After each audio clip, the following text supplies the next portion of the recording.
How to Survive, alat perang Kamboja yang usang versus alat perang Thailand yang modern.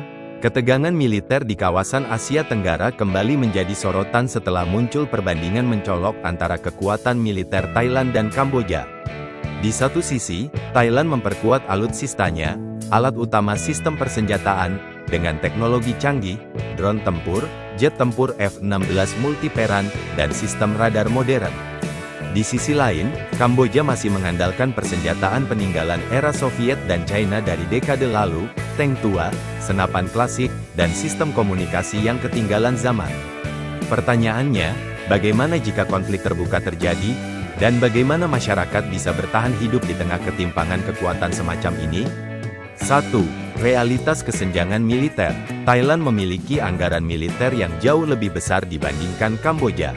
Mereka secara rutin mengadakan latihan gabungan dengan Amerika Serikat, memiliki akses ke teknologi barat dan mampu memodernisasi sistem senjatanya secara berkala.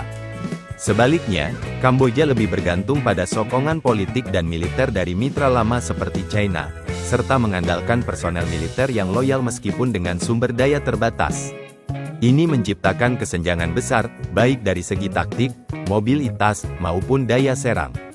How to Survive. Bertahan di tengah ancaman ketimpangan militer. Berikut beberapa langkah bertahan bagi warga sipil di daerah rawan konflik seperti perbatasan Thailand-Kamboja atau zona berpotensi ketegangan militer. 1. Kenali titik-titik potensial konflik. Warga perlu memahami wilayah strategis yang menjadi rebutan atau punya nilai militer tinggi, seperti pos perbatasan, jalur suplai, pangkalan udara. Tinggal terlalu dekat dengan lokasi ini berisiko tinggi. 2. Siapkan tas darurat, go bag. Dalam kondisi genting, evakuasi cepat adalah kunci. Tas darurat harus berisi identitas dan dokumen penting, paspor, akta kelahiran, air minum dan makanan kering untuk 3 hari. Radio manual atau power bank tenaga surya, obat-obatan dan perlengkapan medis dasar, uang tunai dalam mata uang lokal dan dolar. 3. Belajar mengenali suara senjata dan alarm. Masyarakat sipil yang tinggal dekat zona konflik sebaiknya belajar mengenali suara, ledakan artileri, drone, sirene evakuasi, hingga pesawat militer. Ini dapat menyelamatkan nyawa dengan memberi waktu untuk berlindung. 4. Gunakan teknologi sipil untuk keamanan.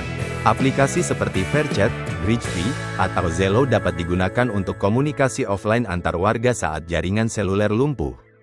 Pelajari cara menggunakannya sejak dini. 5. Bangun komunitas bertahan. Bertahan hidup di tengah konflik bukan pekerjaan individu. Bentuk komunitas warga yang saling mendukung, berbagi informasi, logistik, dan bisa melakukan rotasi jaga malam jika diperlukan. Kesimpulan, teknologi boleh timpang, tapi kesadaran sipil adalah kekuatan. Walaupun perbandingan alat perang Thailand dan Kamboja seperti langit dan bumi, masyarakat sipil masih punya peluang untuk bertahan dan selamat, bukan dengan senjata, tapi dengan pengetahuan, kesiapan, dan solidaritas.